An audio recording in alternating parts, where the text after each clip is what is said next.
Hello once again, everyone. I'm Jake Harris. It is Rivalry Week. I'm here in Sylvania, Alabama with the Rams head coach, Roger Haynes. Roger, thanks so much for having us. Pleasure to have you with me. Well, man, this is a game that we look forward to every year. Of course, this is our first year as a company.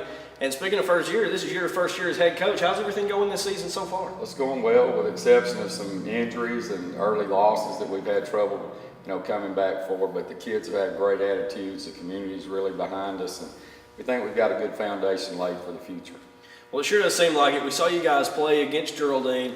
It was a really hard-fought ball game. Up until the fourth quarter started, you had Skylar Chaney, number 24, went down. Looked like it was really serious there in the third, and then you had a few other players drop left and right. But it seemed like you guys found your feet in that game. Have y'all showed definite progression since then? Well, we did for a little bit against the Pisgah game. We were really inconsistent. So, I think that's the big thing right now is to do that for a complete game. Well, we're really looking forward to this one. This should be, with your first year, I know you say you've been all over the place. You had 9 years at Sparkman, you was at Tuscaloosa County, then you was at Pascagoula, so you've been all over the place. So Rivalry Week here, I know it's probably just the same as it is everywhere else, but I'm sure the kids have probably hyped up Rivalry Week to you a little bit this time. Well, yeah, I think so. They're paying a little more attention, to the game plan, and their focus is a little better at practice. And the thing with a rivalry game is to just not play it before the game starts. And so we're trying to get the mental aspect down this week and let them know, where they're supposed to be and when they're supposed to be there and how they're supposed to be there, and just worry about the mental aspect, because I know when the lights come on, they're going to play.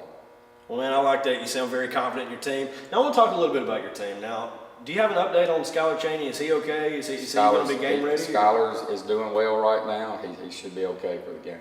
Well, that's good news. I'll tell you what, we were all worried when he went down. He was down for 15 minutes plus. You never knew what would happen. We couldn't get a good shot, couldn't find out what was going on. So it's nice to know that he'll be back. Tell us a little bit about your quarterback, Dylan Cameron.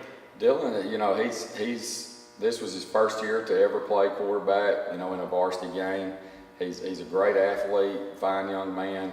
He's about 6'4", 205. He runs well. He's got a big, strong arm. Sometimes that can be, as much as a hazard as it is an asset, though. Sometimes he wants to throw the deep ball maybe a little too much. But he's doing well with his progression on his reads, and he's starting to, find the open receiver and get the ball to him on time and not let the rush affect him. So he's made good progression as the year's gone on.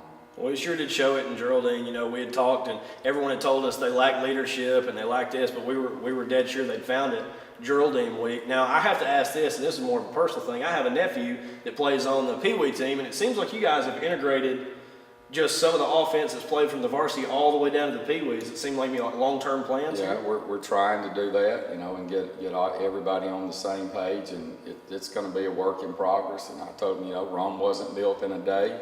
And we just got to do it, day by day and year by year. But so far, everybody's willing to do what we've asked them to do. Well, I really like that. And I tell you what, you've not only set high hopes for Sylvania fans at the varsity, but that's all my nephew talks about is he can't wait to get older so he can play for Coach Haynes, and that he's really excited about it. So, and he's just 10 years old, so you've definitely set high hopes all the way down the ladder. Well, we get to see a lot of those kids in elementary PE daily and, talk to them. And I think from the community standpoint as a whole, having a consistent staff and a consistent program where the kids want to come in and play, that's what we're striving for, and have a great weight program, a great off season, a great speed training program, camps in the summertime. We're going to try to do it the right way. Well, I'll tell you what, that's something that it seems like Sylvania has lacked, and a lot of people have come in, and the mentality from everyone I've talked to seems to be, well, this is just so much different. And it doesn't really seem like you've gotten a lot of support from the fan base. When we went to Geraldine, only a 15-mile trip, you guys only brought, it seemed like about 50 to 75 people. I think the fair was in Fort Payne that night, if memory serves me correct. We had a good crowd, this last Friday against Pisgah. And, it's like I told the kids, if we want people to support us, we got to put a product on the field that they want to come see. So, that's up to us to provide that impetus for them to want to be able to come and watch us. Well, you guys are only a 2-win ball team right now, but I'll tell you what, I haven't seen a team that's more exciting to play than Sylvania. You guys are, when I heard pass heavy, I thought, yeah, maybe, but maybe only 4 or 5 designed running plays. Was pass heavy, has that been the game plan the entire season? Well, you know, it's been part of it when we had some injuries, you know, to some running backs early in the year, and they were season-ending injuries, and so we've had to adjust, you know, what we do offensively. And to be quite honest with you, we have to do it week to week based on, you know, who's able to play from a physical standpoint. But we always want to be, you know, balanced, you know, in our offensive attack, and passing will always be a part of it if we have the ability to protect the quarterback and receivers to run good routes and catch the football and make yards after the catch. But it all starts with pass protection. And we've got some good young kids. We're starting 3 sophomores on the offensive line.